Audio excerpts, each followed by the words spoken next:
আপনি কি এমন কোনো আমল খুঁজছেন যা আপনার দোয়া কবুলের দরজা খুলে দিতে পারে?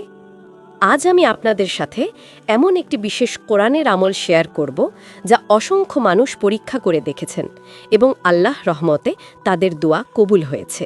হ্যাঁ, এটাই সূরা আর রহমানের সেই বরকতময় আমল যা আপনি করলে আপনার দোয়া ইনশাআল্লাহ কবুল হবে।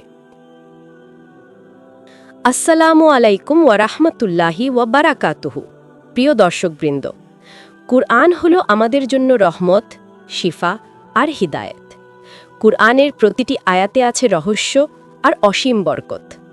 আজ আমি আপনাদের সামনে এমন একটি পরীক্ষিত আমল তুলে ধরব যা তাফসিরে নুরুল কুরআনের ফাজায়েলে সূরা আর রহমান অধ্যায়ে উল্লেখ আছে।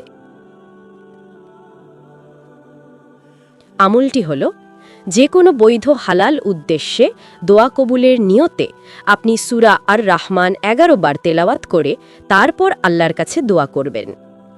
এটি বহু আলেম, মুমিন এবং আল্লাহর প্রিয় বান্দারা পরীক্ষা করেছেন এবং আল্লাহর রহমতে তাদের দোয়া কবুল হয়েছে। কারণ সূরা আর রহমানকে বলা হয় কুরআনের সাজসজ্জা, আর এর প্রতিটি আয়াতে বারবার এসেছে ফবি আইয়ে আলা রাব্বিকুমা তুকাজ্জিবান, অর্থাৎ তাহলে তোমরা তোমাদের প্রতিপালকের কোন কোন নিয়ামত অস্বীকার করবে। যখন একজন মুমিন আন্তরিক বিশ্বাস নিয়ে সূরা আর রহমান তেলাওয়াত করেন, তখন তার অন্তর নরম হয়, ঈমান মজবুত হয় আর দোয়ার প্রতি পূর্ণ মনোযোগ তৈরি হয়। তখন আল্লাহ তাআলা তার রহমতে দোয়া কবুল করে নেন। এখানে একটা বিষয় মনে রাখতে হবে, দোয়া অবশ্যই হালাল উদ্দেশ্য হতে হবে, আমল করার সময় হৃদয়ে পূর্ণ বিশ্বাস থাকতে হবে আর সব কিছু আল্লাহর ইচ্ছার উপর ছেড়ে দিতে হবে।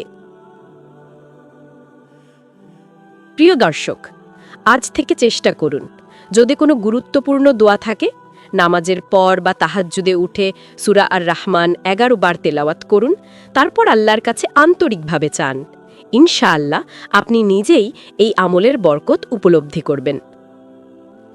প্রিয় দর্শক, যদি আপনি এই ভিডিও থেকে উপকৃত হন, তবে অবশ্যই ভিডিওটি লাইক, কমেন্ট ও শেয়ার করুন। আর ইসলামিক বিষয়ক আরও গুরুত্বপূর্ণ ভিডিও পেতে আমাদের চ্যানেল সাবস্ক্রাইব করে সাথে থাকুন। আল্লাহ আমাদের সবাইকে কুরআনের আমল করার তৌফিক দান করুন। আজকের মতো শেষ করছি। আল্লাহ হাফিজ। আসসালামু আলাইকুম ওয়া রাহমাতুল্লাহি ওয়া বারাকাতুহু।